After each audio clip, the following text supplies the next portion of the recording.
नमस्कार दोस्तों, पिछले वीडियो में हमने आपको बताया था कि कैसे गौतम बुद्ध ने ज्ञान प्राप्ति के लिए अपना घर छोड़ दिया था और जंगल में चले गए और कठोर तपस्या कर रहे थे।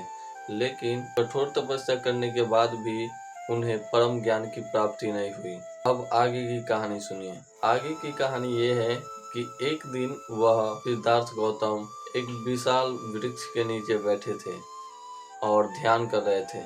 वहीं पर पास के रास्ते से कुछ स्त्रियां गाते बजाते हुए जा रही थी।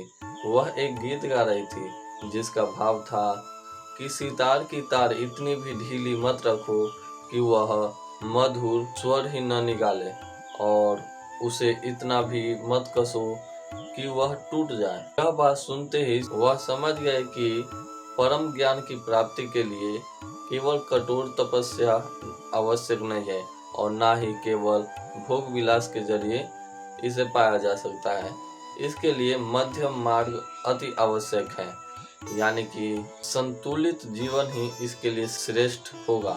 इसके बाद गौतम बुद्ध ने अपने शरीर को ज्यादा कष्ट देना बंद कर दिया और संतुलित जीवन जीने लगे। वह संतुलित आहार लेते और अपने शरीर को स्वस्थ रखते और ध्यान करते। एक दिन सहसा ही उन्हें ज्ञान की प्राप्ति हुई।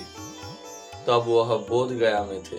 जब उन्हें ज्ञान प्राप्ति हुई तभी वह गौतम बुद्ध कहलाए। जब उन्हें ज्ञान प्राप्त हुआ तब उनकी आयु 35 वर्ष की थी और उन्हें ज्ञान प्राप्त करने में 6 वर्ष का समय लग गया था। वहां से गौतम बुद्ध सीधे सारनाथ को चले गए और उन्होंने अपना पहला उपदेश वही दिया। उन्होंने बताया कि सही जीवन मध्यम मार्ग में ही है। अहिंसा से जियो, सत्कर्म करो और अपने धर्म का पालन करो और ना अत्यधिक भोग विलास में जियो और ना ही अत्यधिक तपस्या में। संतुलित जीवन जियो। उन्होंने बताया चोरी मत करो, ब्रह्मचर्य का पालन करो और संयम से जियो। दोस्तों, अगर हम गौतम बुद्ध की इस पूरी कहानी को एक बार देखें और उनको समझे तो गौतम बुद्ध ने यह संदेश दिया है कि और उनका सूत्र यह है कि मध्यम मार्ग ही श्रेष्ठ है। इसका मतलब है कि न ज्यादा त्याग करो न ज्यादा भोग विलास में जियो, संतुलित जीवन जियो, यही श्रेष्ठ जीवन है।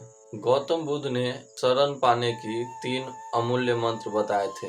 उनका पहला मंत्र था बुद्धम शरणम गच्छामि। इसका अर्थ है कि बुद्ध मैं आपके शरण में जाता हूँ। दूसरा था धम्मम शरणम गच्छामि। इसका अर्थ है कि धर्म के शरण में जाता हूँ। और तीसरा था संघम शरणम गच्छामि। इसका अर्थ है कि मैं संघ के शरण में जाता हूँ।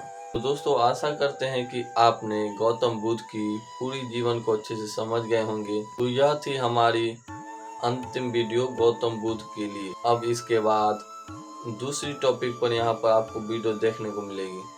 तो हम आशा करते हैं कि आप अच्छे से गौतम बुद्ध को समझे होंगे।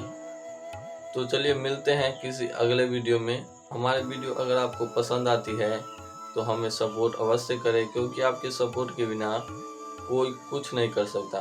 तो मिलते हैं अगले वीडियो में, तब तक के लिए नमस्कार।